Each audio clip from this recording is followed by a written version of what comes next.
Audio is working as well. Okay. See? Yeah, we started recording. Yeah? No? No, we are. Should I start? Yeah, go ahead. Do you want me to? Do you wanna intro yourselves? Yeah. This is sponsored by the Institutional Asset Management. Hey everyone, welcome. My name is Zach, and this is Omar, and we are co-presidents of the IMC. Anyways, today we're Great club, by the way. Yeah? Thank you. I may have been the one creating it, but great club.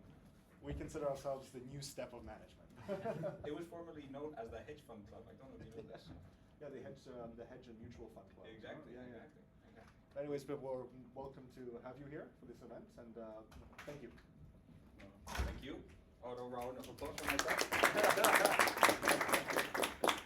Okay, so I will be very brief about certain aspects of this thing. The chat is sort of called dual mandate, and it's inspired by central banks around the world. You'll see why in a second. But yeah, I'm Alejandro Yella. I'm a professional hedge fund manager. I manage a fund here in Spain, or domiciled in Spain, and it is a hedge fund, meaning I can do whatever I want. If I wanted to, I could pull off like what's his name, the guy from the Tiger Cup, where I can lever up like 5 times and buy a football club if I wanted to. Regardless, it's a very open structure, and my strategy focuses on essentially buying small parts of listed companies. They're usually very, very tiny. No one knows about them, and I buy 1 to 5% of them. Sometimes I'm fairly intrusive, and I talk to management and I tell them they're shit. They're really good at operations, but sometimes they're not that good when it comes to the financial aspects of things. So you can be very good at, I don't know, like creating jewelry, but that doesn't mean you're good at business. Very different skills. Okay, the reason why this is called dual mandate though is because I have 2 missions here. Hopefully both of them will be successful. The first one is measured in the amount of boos and claps at the end of it, which is inspire maybe like 1 or 2 of you to become a manager. And the second one is paying homage to that guy over there. Who's my brother, a younger brother. We had this thing where in graduation we were supposed to be wearing shirts with his face, his graduation obviously. We were supposed to get out up there and be like, ooh, and cheer for him and just like embarrass him. So if he's read by the end of the presentation and you guys are inspired, I will both of my medals. Quick disclaimer, obviously this is not financial advice. Please don't consult independent advisor and whatnot. I'm also the name of the fund is Equity Focus Field, and I also represent 25 Delta, which is the manco above that. But my opinions or the opinions expressed here have nothing to do with them. It's just like my personal take on how things should be run in the world. It's just this, I think.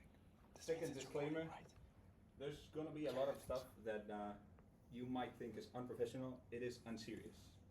Okay, but the theme of the presentation is essentially take yourself less seriously and focus. Those are the 2 things that you should come out with the presentation. Apart from managing the fund, I write the chronicles of what happens with the fund in a Substack called the Hermit, and so you get like a little hermit. That's sort of my gig, my thing. And he like goes around the world, like visits Japan and companies in Japan, and I'll narrate about meeting the managers, what it's like not speaking Japanese and being unable to communicate with anyone.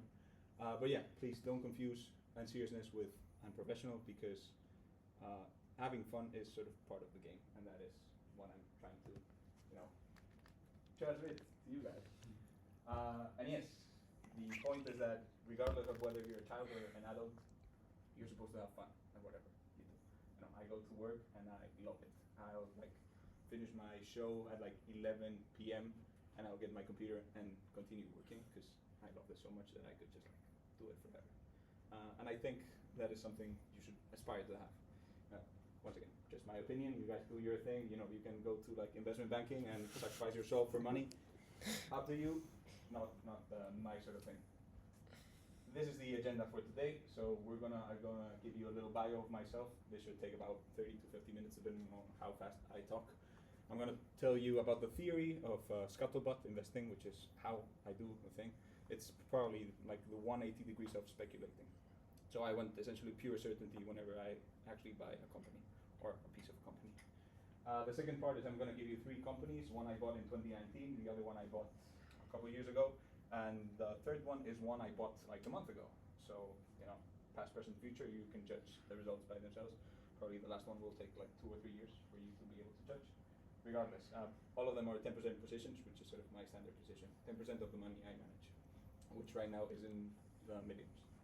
And the third part, at the very end, I'll give you a little bit of like 3 tips how I would approach this thing if I were you, starting, or don't know where you are in your, distinctive careers. I know some of you have tried investment banking in Egypt, didn't really work out, but beyond that, it may inspire you to take certain things more or less seriously and go through certain things. Okay, so theme of it, focus. A lot of the work I do and the work you guys should do has to do with your ability to do one thing and one thing only. If you want to be a professional paddle player, you should practice every aspect of paddle, but try to concentrate on paddle. Don't go around and be watching videos of people skateboarding, then go on vacations to like freaking Thailand and try Thai boxing. You should focus on the one thing that you're doing and be present. Okay? Some people do that, with their jobs. Other people, I don't know, like LeBron James of sorts, will do it through their athletic abilities. And there's other people that do it with food, like my brother here, right? Food can be a massive motivator, but it sort of puts you in the present, and that is the whole point of it. Focus, focus, focus. Okay, this is a little bit of my bio. I studied here at IE. I also studied at a bunch of other universities. The only thing I would highlight is I spent a year in Japan at a place called Keio University. There's like a Cambridge-Oxford thing going on, and it's Keio Waseda. They hate each other. Instead of rowing, they have a baseball match, random, I know, but it's what they do. Freaking Japanese people. Also got a bunch of certificates, the whole CFA, Kaya, EFPA, FRM, all that stuff. Really, really, really, really useful if you work in the corporate world, if you want to get hired. Extremely useless if you're your own boss, like myself. So yeah, I am not going to pay any annual fees to get those letters in my name at the end of it, with the LinkedIn description.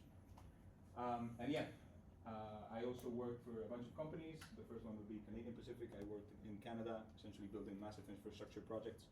I did what is known as project model, project finance, where you get like a massive Excel and you like type yourself around through a line called subsidies, which is the only thing that really matters. And you, at the end of it, you get a projection of in 35 years this will be worth $8 billion or something like that. Then you sell it by parts, you sell it to like the BlackRocks of the world, and they finance it, and you randomly get a hydro dam in Ecuador that gives energy to like 1 million people. That's project finance. I also did a little bit of real estate through Bowlock. That didn't go so well.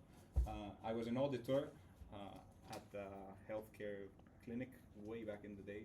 I was actually studying at university. That was fun.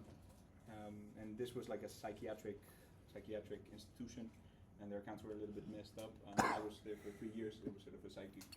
Apart from that, I did, you can't see the logo, but investment banking, only tech. I only did tech, and it was like a mid-market type of thing. So we're doing million, like tens of millions, maybe 100 million deals. They're not like the super mega mergers, but they're still interesting. A little bit of cybersecurity, and then in Japan, I worked for this guy called George Alcott, who is a mentor of mine. I had the privilege of going to his class, which was randomly called HR and human resources, nothing to do with human resources. The guy essentially went throughout history, and he was like, how can we produce things in an efficient manner? He also is currently a board member of Toyota, which you might know, big ass company. Denso is like the main manufacturer for parts of Toyota. At the time he was working at Denso, so I worked for him. This is all very interesting and whatever, I like myself, we all sort of like to do our CVs and smile, but that's not the point of it. The point of it is that everything that you are doing right now is accumulating and sort of gathering knowledge. And I would encourage you, if you wanted to do something, to not focus so much on whether you did an internship at IB, but rather what you're doing right now. In the form of side hustles. That is what I would do, and that is the place where I've learned the most, because you essentially have to wear all the caps. You're the marketing guy, you're the CFO, you're the CEO, you need to pull off everything. And I did a bunch of things, sold coffee, sold like pieces of metal and scrap and stuff. I would highlight 2 of them. I worked for a family office while I was in Japan, covering stocks there. Didn't speak a word of Japanese, so yeah, I did like Hong Kong and Japan. And I sent them reports. I got paid like $2,000 per report, which is very nice. And you know, you're a student and you need money, very, very useful. And the other thing I did was I sold harnesses, these things. If you scuba dive and you do like technical diving, you wanna have like a little plaque, like a little backpack thing that sort of holds everything together. Those are worth between $300 and $500. We made them for like $100. They're made out of titanium, aluminum, or steel. And I had a friend who did them, and I sold them, which essentially made me dive for free for like a year. And you know, it allowed me to visit 150 islands or something. Wow. So side hustles. Some of us, you know, do these sort of things. Other people, however, they they like to have other types of side hustles, and they start from a very early age. So you know, the whole point is that you start and then you do whatever you do. It doesn't necessarily have to be something, you know, very formal. The camera's gonna fuck. Okay, now into the theory of scuttlebutt. Circle of competence is the first point. Oh, he's already getting red. That's a good Circle of competence. Okay, this is where we start. Why the hell did I just talk about buy-on and side hustles? Because that will define where you're good at. The circle of competence. Without those, you have no clue, you have no edge, you have no ability to understand why the manager is making decision X or decision Y. And what you want is for this to be as large as possible as soon as possible. In my case, I have 3 fields that I've done for more than a decade, which are oil and gas, cybersecurity, and the like psych ward mental health space. Those I've done for 10 years, and that has enabled me to either go vertically, horizontally, or as you'll see, geographically. And it's just a way of translating your own skills into investments. How the hell do I expand it? You can expand it vertically. Okay, imagine you're very good at refining oil, for example. That doesn't mean that you know everything about oil, but it will give you really, really good tips as to what people are looking for in the other parts of the value chain. So you might want to understand why someone is exploring in certain parts and why someone is like drilling in certain spots. Those are usually measured in the margins you get for refinement. In the oil and gas, for example, space, you can get sweeter oil, or like more dense oil. If you look at stats, for example, in Brazil, Brazil has fracked oil, but it has very, very sweet oil. Fracking means it's going to be very deep, so it's going to be very costly, but once you pull it out, it's going to be very easy to process. That you will only know if you go through the value chain. And that enables you to buy a ton of companies, because the companies distributing oil have nothing to do with the people exploring. By the way, exploration, really bad business. Yeah, like you can read about it, but I wouldn't go in unless you're like the utmost like expert.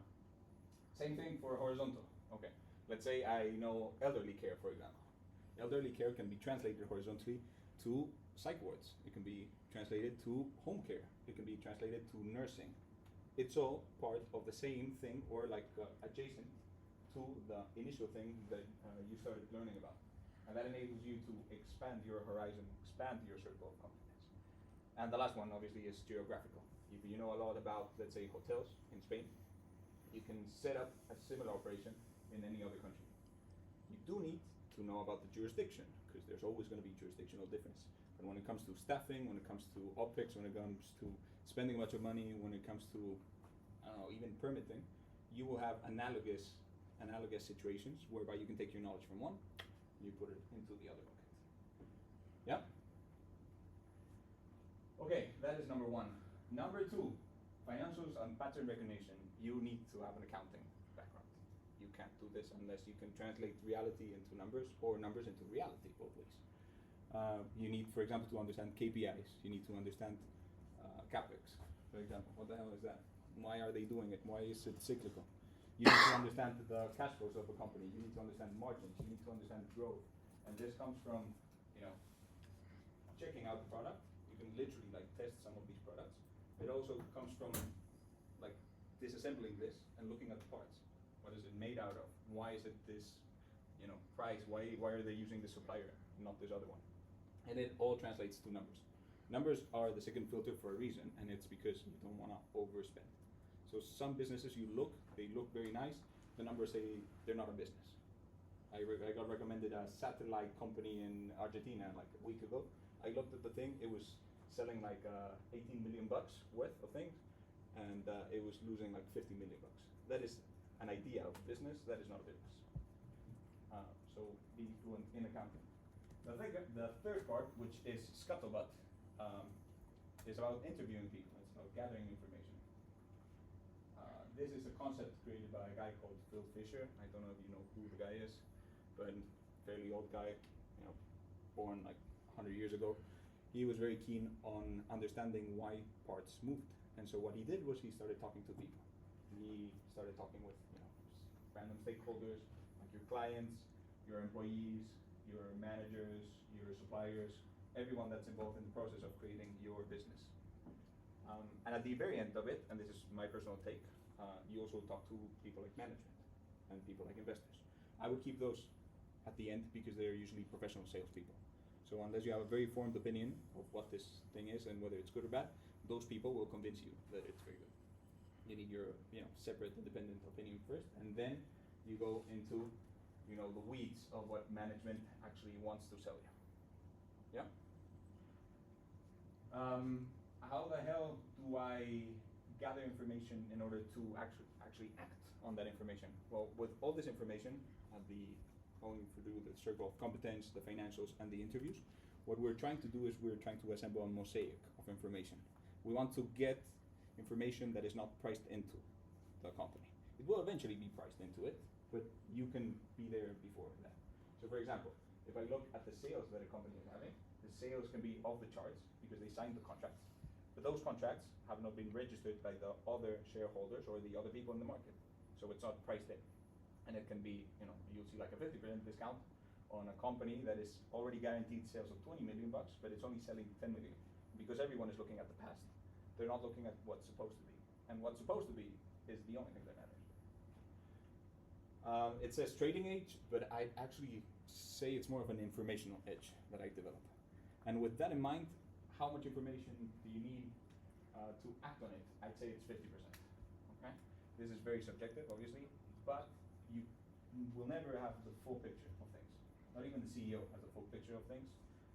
So by the time you get to 50%, I think you can initiate a position. How you define 50%? Well, that would be like worth 3 or 4 hours of me lecturing you guys. I don't think that's going to be the case or worth it. But the point is you're trying to gather information and sort of discard companies. It's more a negative process than a positive process. Whereby when you see a red flag, you just move on to the next one. And the last one is price. Price is obviously, if the timing is not right, you can't. So if you've done all the work and the price is like 35 and you think it's worth 25, you're obviously not going to buy it.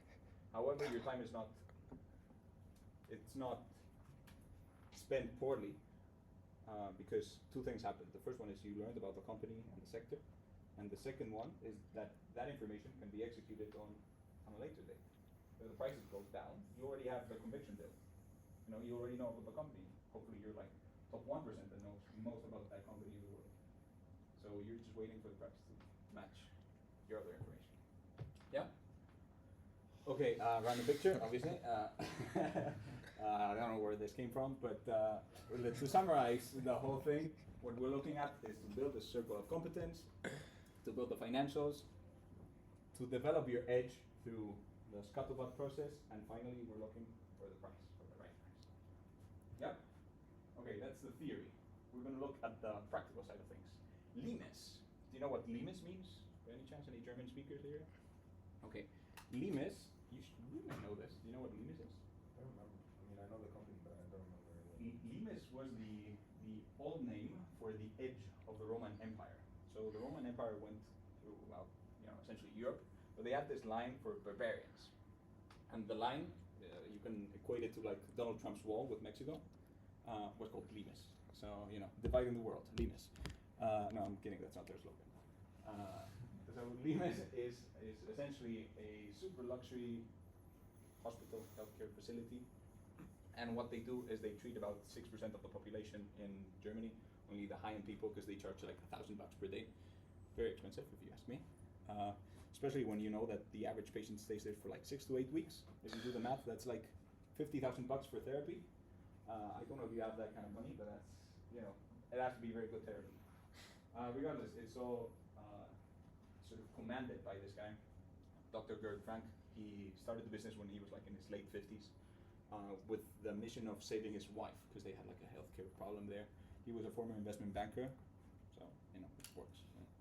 And he was specialized in like the healthcare industry and just transitioned into building his own thing. He put up about $10 million, which he almost lost, by the way. He almost went bankrupt multiple times. And he built this from scratch. And the business model is very simple. They get these hotels, which are essentially castles. In Germany, you have a lot of money, but it's usually like physical money. It's like old money. So you don't have liquidity. You have castles. And castles are very difficult to sell. So this guy, you know, he'll walk into your castle and be like, I will lease your castle for 20 years if you do X, Y, Z. The owner is very happy because they can't really do anything with the castle. And they sort of adapt it for the healthcare facility to actually work. And the business is there for 20 years with an option to stay for 5 more years. Super deluxe place. Once again, only for the 6% top people of Germany. It's also located in a very strategic spot. And it has, you know, sort of the form of the old clinics when people had like stuff in their lungs and like, there's a very, tuberculosis, exactly. They had tuberculosis and they would go up to the mountains, you know, being like a very relaxed spot, do absolutely nothing. These would be like the kings of, you know, the time.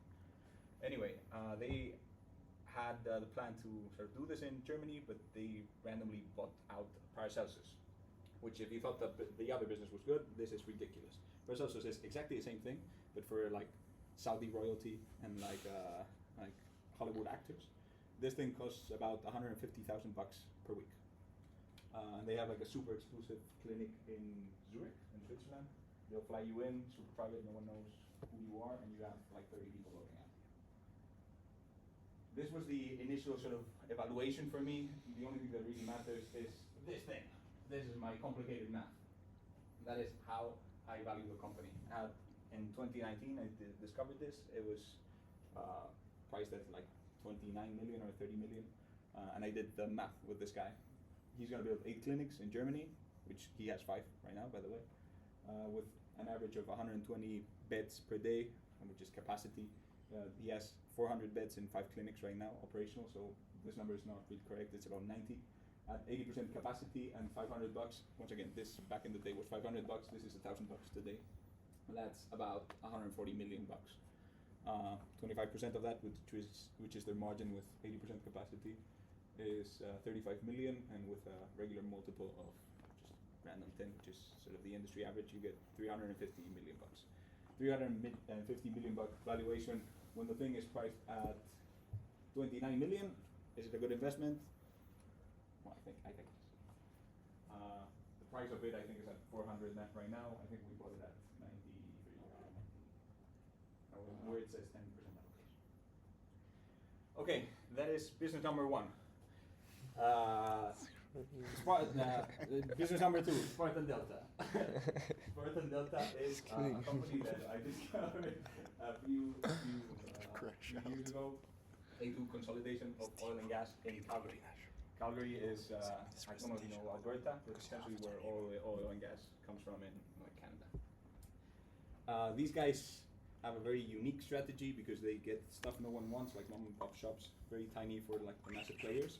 They buy it up, they clean it up, and then once it's like put, like 100 of them are put together, they sell it for like a massive premium.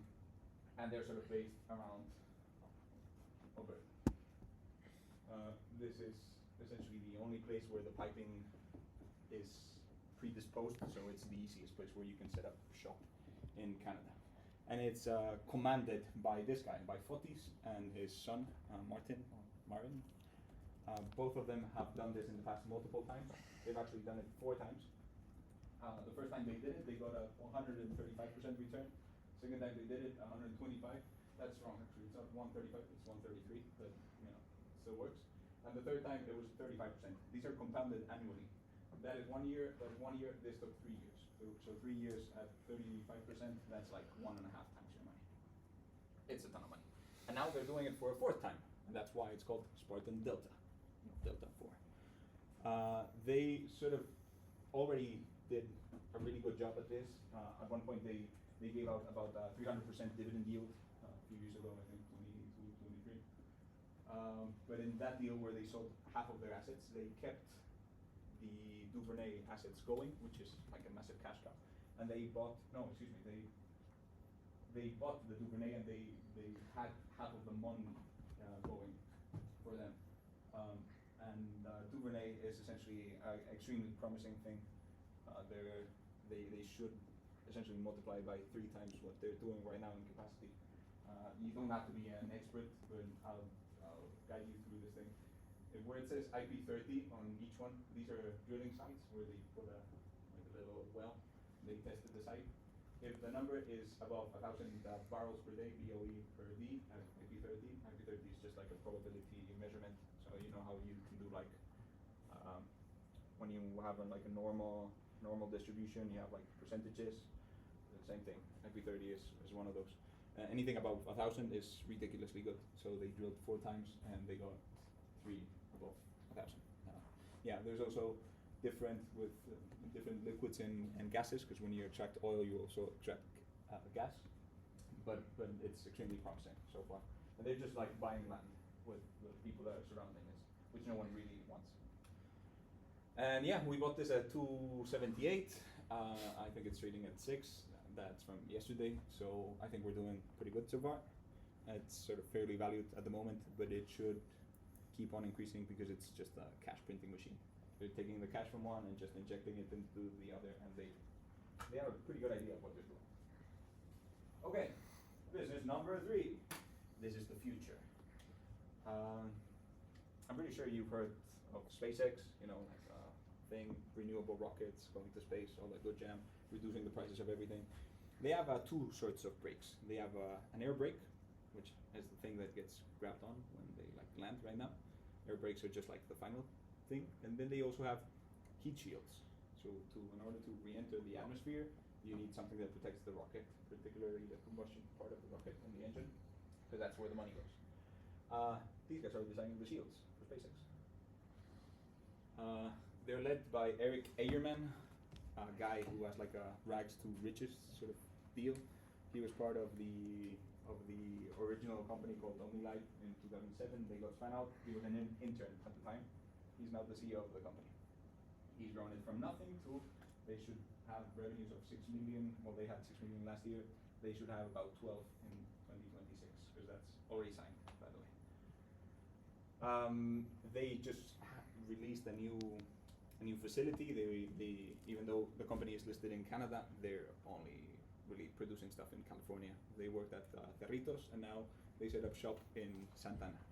What they did is expand their capacity by 4-fold with the new facility, and that enables them to transition from just a prototyping company where you need to like test certain metals. I'll tell you right now what they do with like little charts, but they go from just like doing R&D work to full-on manufacturing. And when it becomes a manufacturing shop, that's where the money is. They're already doing it for a bunch of people, and I think that's gonna keep growing. Once again, this is the future play. The other ones have already played that. So they do 2 things. They do sintering and cryomilling. Sintering and cryomilling are just ways of reducing particles in order for them to adapt to certain properties. So you want something to be extremely dense. You want something to be very heat resistant. You want to make something very flexible. You just change the properties by doing one of 2 things. You can cryomill it, so you put it at like minus 270 degrees, and you change how things work with like liquid nitrogen and within certain processes. Or you can use sintering, more concretely sputtering, which is a process of just like bombarding the thing through plasma in order for it to reduce in size. You can work yourself around nuclear reactors with this. You can create ceramic brakes for your Formula Ones. You can stop heat from destroying your spaceship. You can do a lot of things with these materials, but they take special care to create and then to produce, because it's very hard. And yeah, we bought this company at between, I think the most we paid was 50 Canadian dollars, and the lower number was 285, if I'm not mistaken. The average is about 43 cents. Should hover around that. I don't know what the price of it is right now. Please notice this is done on purpose. I really disregard prices. Prices are just a consequence of you doing the work. if the company is doubling their revenues and keeping their margins, the stock will just go up in a certain proportion.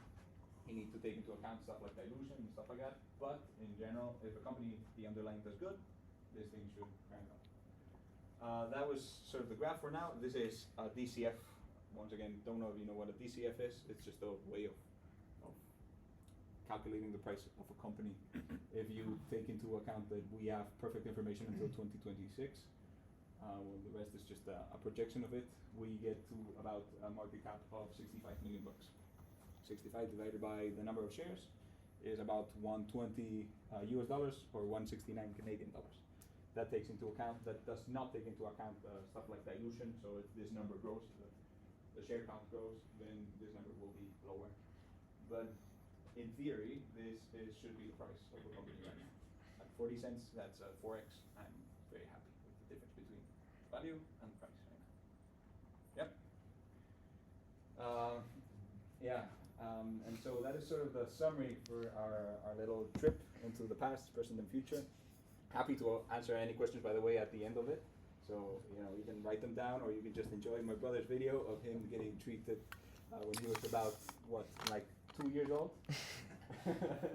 Anyway, quick meta tips, sort of the end of it. How I would approach the whole thing. What I would do if I was back at university, I would try to meet people, network, fairly obvious, optimize your processes, and understand what your strengths are. Networking, fairly easy here, university, but you should expand that into your side hustles, hopefully.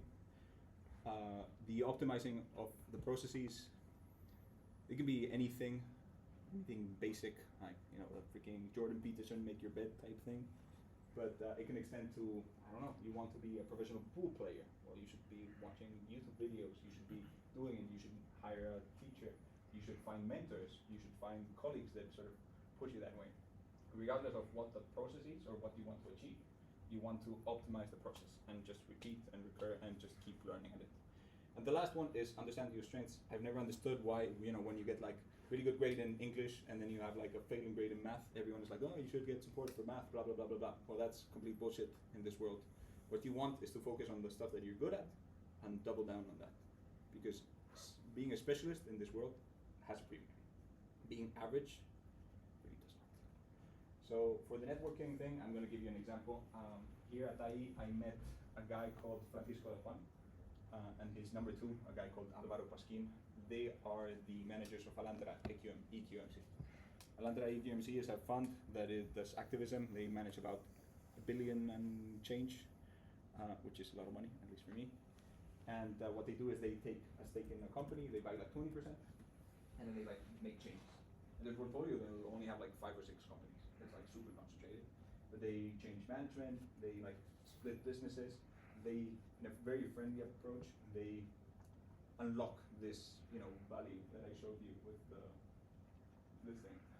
They unlock the value. They accelerate the process for you to get there. Let's just enjoy this a little bit more. Sweet embarrassment. Those guys, I've been writing to for forever. I write them every Christmas. I chat with them. Francisco de Juan, who's an older gentleman, I don't have that much of a relationship with, but like he gave me a bunch of tips with, I almost worked for him. Anyway, mentor figure. Alvaro Pasquin, on the other hand, I talk with very, very regularly. This is a Columbia graduate, like a US Columbia graduate. He's extremely professional. He just set up a fund. He's starting with like 20 million bucks. 20 million just like starter fund, late 30s, incredible guy. He just has his 4th kid, which very, very, very productive in that sense as well. Processes. Okay, I'm going to give you a concrete example of a process. I was very bored. This is COVID. I get my LinkedIn and I check out a thing called SSI. Do you guys know what SSI is? Well, you should, because you want to get hired by other people. SSI is Social Selling Index, and it's what powers the algorithm behind your LinkedIn. So how searchable are you is defined by that shit. And as you see, when I discovered it, I was top 16 of my industry and top 29 of my network. Those are shit numbers, obviously. But there's a few things that you can adjust and you can optimize in order to get the result you want, which is to become 1% of your group, of your peer group. Why? Because anytime they're going to search for intern, M&A analyst tech, they're going to find me on like the top 10. It's like a Google search, but for LinkedIn. And the way you optimize one thing also defines the way you optimize everything else in your life. So if you're doing this thing, you're training yourself for the rest of your life. I would totally check your SSI, by the way. Just as a side. Once again, you want to get higher. And the third one is about strengths. You should double down on the stuff that you're good at, not only because you're good at it, but because, more importantly, what you want is to be outstanding at having fun. You want to have fun, because the more fun you have, the better you're going to be at your job. So why not take that and just take it in? And yeah, 3 closing remarks. It's all game, so just play, enjoy it, take yourself less seriously. If you're offended, by the way, it's you getting offended. It's not the person like showing random pictures of his brother. I could have done like half-naked pictures of him. Is that the point? That's not the point. The point is that I am completing a purpose and having fun at the same time, because it's a freaking game. Point number 2, edge belongs to the curious. Side hustles are there for a reason. The more you want to know about life in general, the more curious you are, the more edges you're going to have in your life, including in the investment side of things. And inner scoreboard. Stop getting validation from other people. Likes don't matter. No one cares about your life.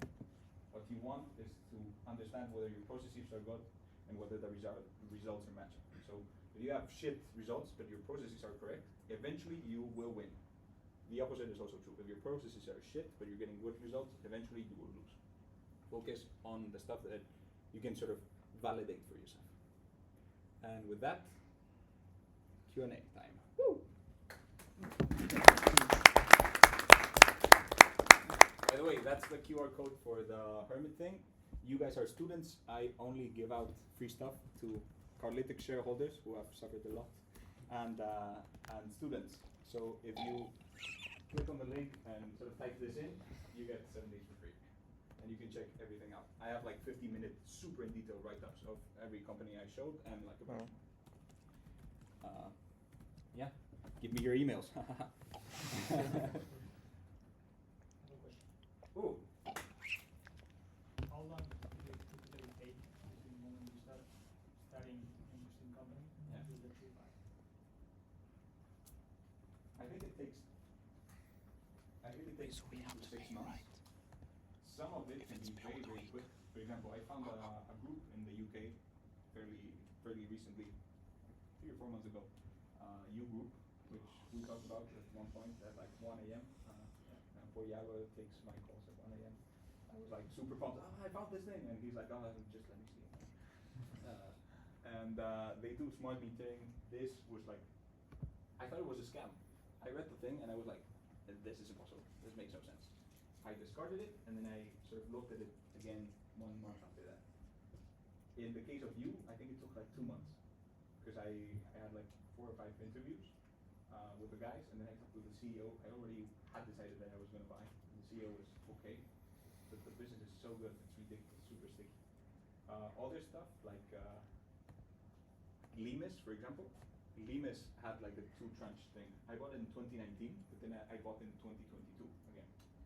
Because they had like 2 different settings, and I was like managing accounts for other people. It can take a lot of time for you to understand how things work, but a lot of it only happens once you buy it. So first you buy it, and then you actually learn the information that you were missing. There's a lot of unknown unknowns. But to your question, 3 to 6 months is usually the period. Floor is yours. Cuestiones. Dale. Frederick. I called him Fred, by the way, and he was super offended. Like, what is your research approach, or how do you find it's pretty different companies you invest in? How do you find them? There's 3 sort of pipelines for them. The first one is quantitative filters. So I read through about like 1,000 companies a year, some crazy number like that, and I say no to every single one of them. I usually get like 1 to 3 out of those 1,000 that are okay or good. There's a second one where you end up meeting a lot of investors, and so other people's ideas are usually in the good path. It doesn't mean it fits with you or with your personality, but it does mean that they're sort of cleared, a couple filters. And third one is Substack. Substack not only through what I write, because there's a lot of adjacent stuff to what I do. For example, the latest write-up is Omnilight. Omnilight is a shareholder of California Nanotech, which I just talked about. So they're very close by. And because there's people linking, to them, there's people commenting. There's also very good writers, over there posting stuff. I find random stuff over there. I think I found like 1 or 2. Okay. It's not like a field of really good writers. But 1 or 2 makes the difference for me. Yeah. Does that sort of answer your That answers my question. a lot of time? What is Substack and how does it help? What is Substack? Well, It's like you know social about media. OnlyFans? But Substack is, they turned it into a Twitter actually. But Substack is just a newsletter business. You get like emails sent to your inbox, which turned into a platform. So it's like a social network, and then it turned into Twitter because now they have notes, and you post like short content on it. But it's just a like social network, I guess. But the difference between this and Twitter of sorts is the algorithm. The algorithm is just incentivized by people actually clicking on it and liking. When your engagement is very difficult to calibrate, so it's very difficult for bots to like incentivize certain things to get posted. Because managers essentially, or the people who have a Substack, they get paid for their content by random people directly. So if a lot of people pay for your shit, it usually means it's good. There's a lot of free stuff as well. It's not like everything is paid, but a lot of people they turned it into like a newspaper where you spend $5 a month and you have like your news feed from Substack through like really good journals. Yeah, you should 100% check it. Especially the Hermit, magnificent publication. Yeah. When you're looking at a company, or more specifically a CEO of a company, what are the things you're looking for in them? Oh, that's a very, very good question.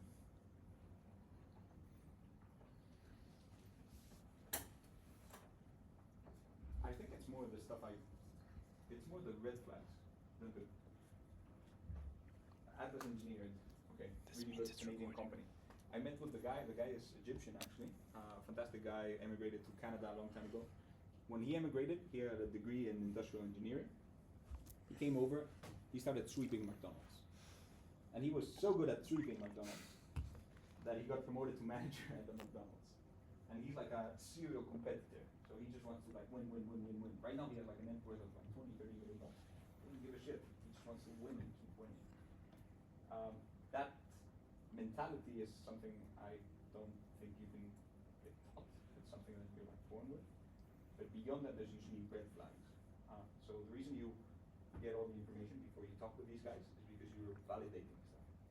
So if you know A, B, and C are true, and this guy is telling you that C is really not true, but you know it's true, he's lying to you.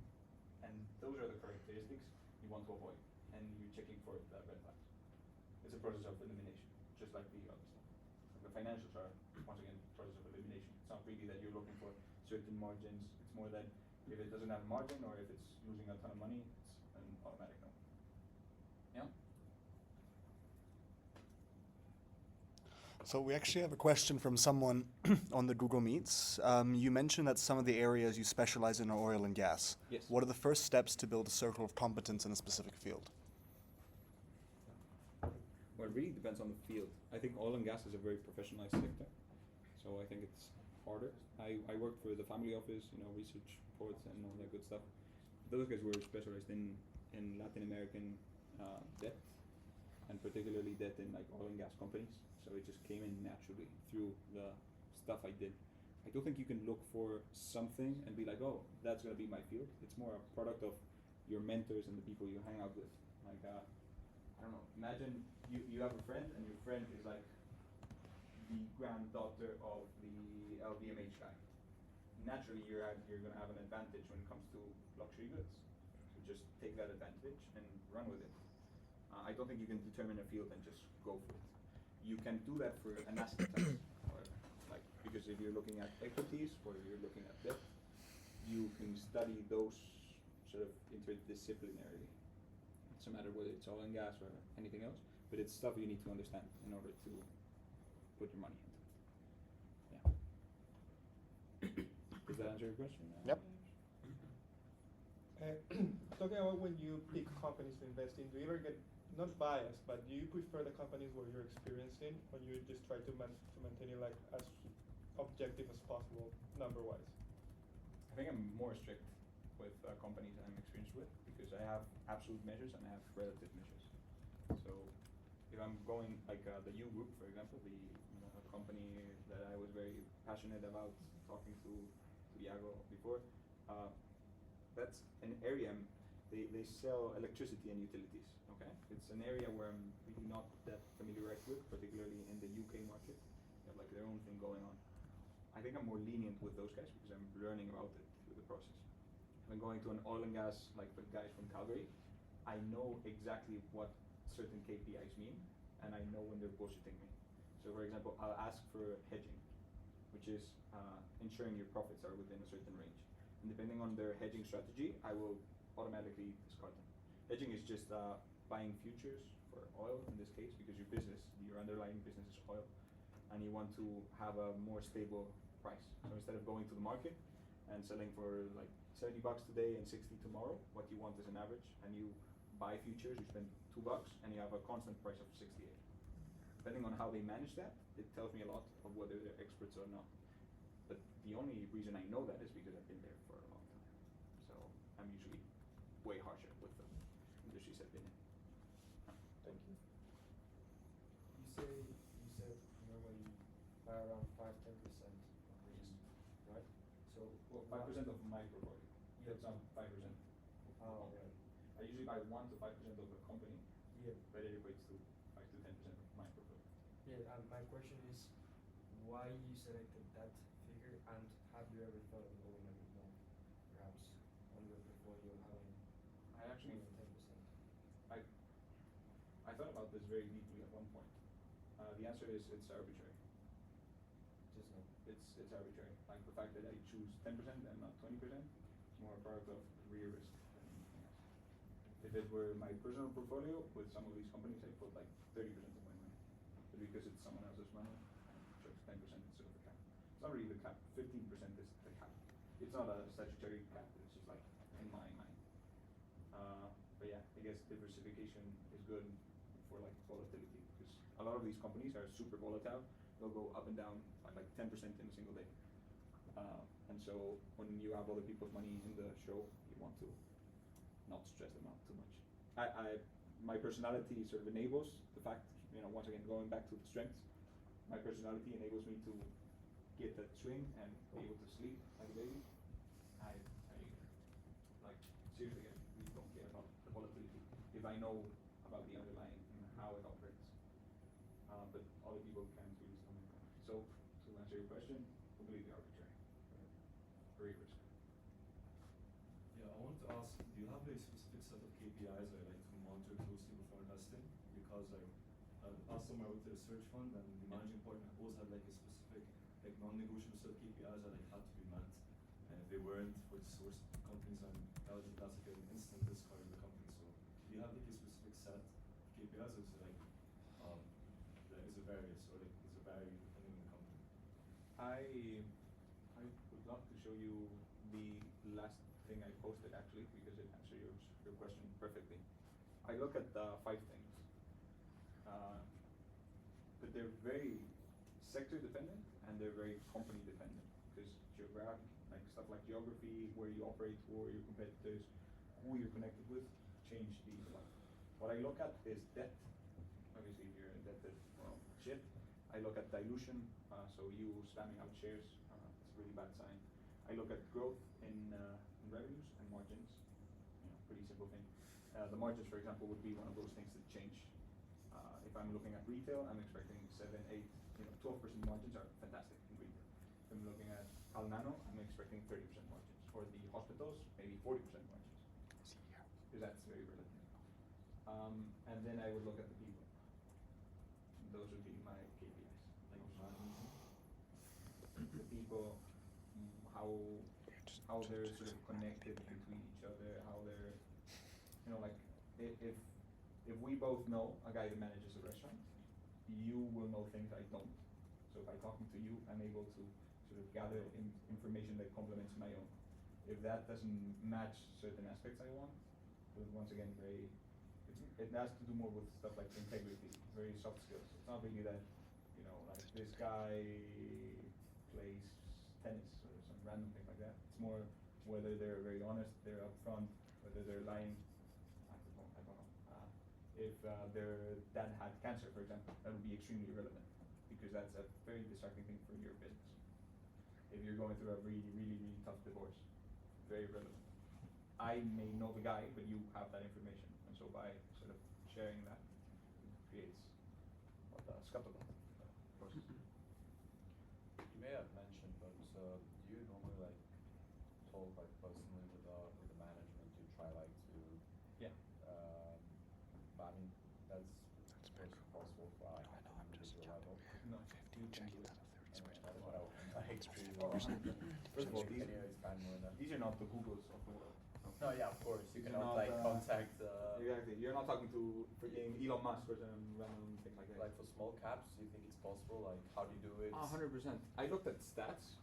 Ridiculous, by the way. Right now, the market is like, well, I don't remember the exact percentages, but it's essentially passive / institutional. The second biggest group in the market is retail. Yourself, everyone here essentially, or how we started, and the active guys, like myself, we're a minority. The active guys can do it. The retail, that's like even easier job. Even if you have $1,000 in the company, I'm pretty sure you can talk to the guys. They're very, very accessible. You may get filtered out. So sometimes they have like an IR filter, similar to like HR. So when you're gonna get hired to like perform some engineering task, there's gonna be a bunch of gatekeepers, you know, with their spears, telling you, you know, like you need to complement this form correctly, and it's like, lady, I need to program the computer. The form is completely irrelevant. Well, you get a little bit of that with investor relationships, which is IR. But if you can sort of sidestep that, you can talk with these guys. Same thing for the LinkedIn thing, the SSI. That is, it's a gate opener. You can message the randomest people, and they will answer, and you know they might be like your mentors tomorrow.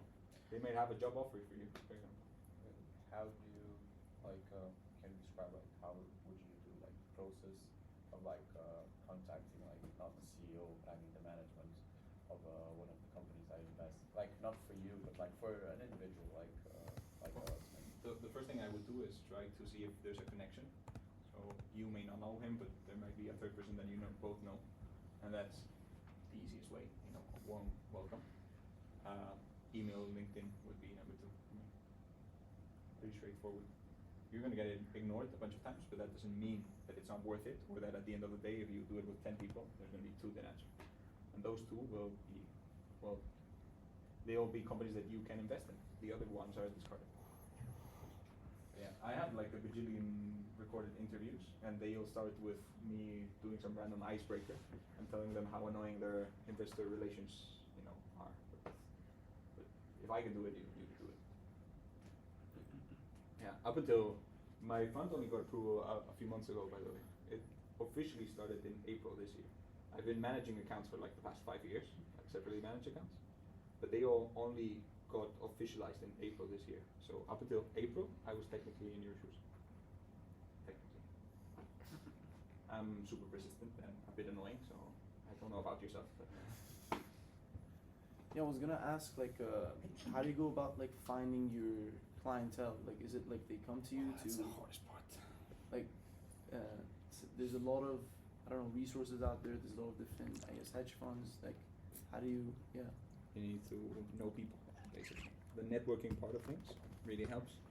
The people that initially invested with me, they've, I think, at least known me for 5 years. There's 3 people that contacted me through the Substack. The minimum investment for my fund is 100K, so you need like serious money to get involved. But the Substack helped there. But there's 3 people that backed me initially, and 2 of them are family offices. So knowing people. And before you start the fund, you need those people because starting the fund takes money. It probably cost me like 30K ish to set it up, and then you have like annual costs, which if you set it up in like Luxembourg, it'll be up to like 100K just in maintenance because you need to pay lawyers and compliance and banks, and everyone wants a piece of your money. Where do you have it set up? Like here? Here, it's Mm. domiciled in Spain. It can be essentially moved around Europe limitlessly. It's a fund. It's not a legal person. It's like no entity per se. That's why 25 Delta is the legal entity. Mm. It's what's known as a MANCO, a management company. So you put out orders or recommendations to the MANCO, and the fund is just like a depository account where people's money gets aggregated, and then it's like a stock. You get NAV calculation, which would be the equivalent of the price of a ticker. Mm. So you have like 1,000 shares and the NAV, and that's the total amount. Yeah. Okay. But it just stands as like a. It has. Do you know what an eSIM code is? Mm. It's like It's your like ID. the For identifier like of the like a bond, for example, or something, Exactly. right? It's your ID for a financial product. Mm. It has a like tag, legal tag. You can Google it actually. Google equity focus field, and you'll see the tag. It starts with ES blah blah blah blah blah, and then ends with 02. You started in the CUK, so I'd like to know which level you reached and how beneficial it was corporate or for your firm as well. Like the information was actually applicable or. I did 2 levels of Kaya, which is the like alternative version of CFA for like hedge funds and stuff like that. And I just did 2 levels of CFA. I never really completed the third one. Professional take, it looks very good on your CV. Realistically, it's useless in terms of the certification, but it's very useful in terms of the information you gather from it. So because it's like a university course, by studying it, you learn a ton. And it's usually information that you either need to gather from the internet or it's not really consolidated. Like IE is very good at that. I went to a university that was absolute shit at this. Like I had a valuation course and it was on my 3rd grade and it was an optional course. What the fuck? Optional? It should be like mandatory for everyone to know how to do a valuation of a company when you study like freaking econ. And so programs like IE do it very well because they're usually based on the CFA 1. For example, the Masters in Finance is the equivalent of the CFA 1. And it was structured by Ignacio de la Torre, who like partnered with the CFA Institute to make it link in many ways. And you did the Masters in Finance? Yes. It was super intense, but I would totally recommend it to anyone that wants to do like, especially investment banking. I think 95% of my class did investment banking. They were all assholes. Yeah, you. Yeah, question. I did CFA level 1, Yeah. and I'm doubting if I like should just like do level 2 as well. Yes. Because I mean, for example, the job that you do managing accounts for the fund that you have, what do you think like that the CFA plays a role in terms of like credibility as well? Because I mean, If your dad is is like the president of the asset manager #1 in like the UAE, that's the only credibility you need in the real world. It won't help you raise money. It can help No, yeah, you that's like it. get introduction. CFA 2 is much harder than 1, by the way. I would do it if I want to work for in a corporate job for the next 5 years, because it looks very good on your CV, especially for like the larger guys. Like if you want to do like bulge bracket is like the really large guys that do investment banking. If you want to do like the JP Morgans of the world, amazing. You're gonna just like get through filter 1 to 3. But it does take a long time. I think it's like 400 hours or something per exam.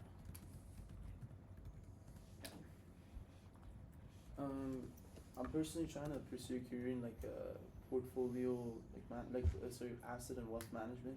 Do you Yes. think in order to get, They're 2 very different things. yeah, I understand, but more or less like in that sector, but Kaya. yeah. Yes. Yeah, okay. And I was gonna ask like just a follow-up question on Ilya's like CFA. Like, do you think in order to get started on building like some of the necessary like financial skills and all, like, do you think that's a good way to start, or do you have any other recommendations on kind of doubling down on like information that one person needs to know, for example, in that sense. Okay, if you want to do wealth management, you should do Kaya and not CFA. Okay. It's like the theory base of the CFA. It has less math, but it has a much broader spectrum. So you'll cover stuff like private equity, which is not really covered in the CFA.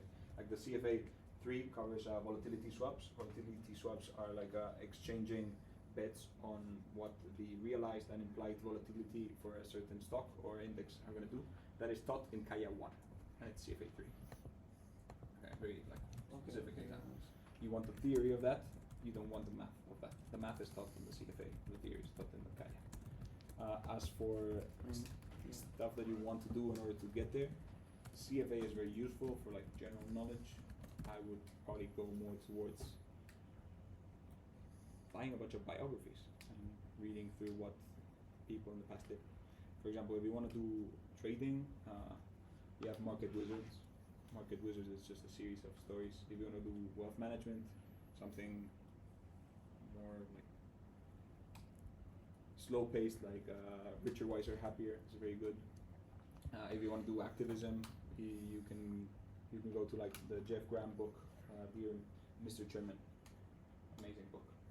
So it really depends on the stuff that you're doing at that time. So if you're looking for bulge bracket wealth management, you sort of want to direct yourself towards that. But CFA will give you general knowledge, won't give you the specifics for that job. Yeah, wealth management is about having like a rich uncle or something like that. So you know. You could be my rich uncle if you want. Yeah. We good? Any more questions? Are we gonna grab a beer? Yes. He's paying.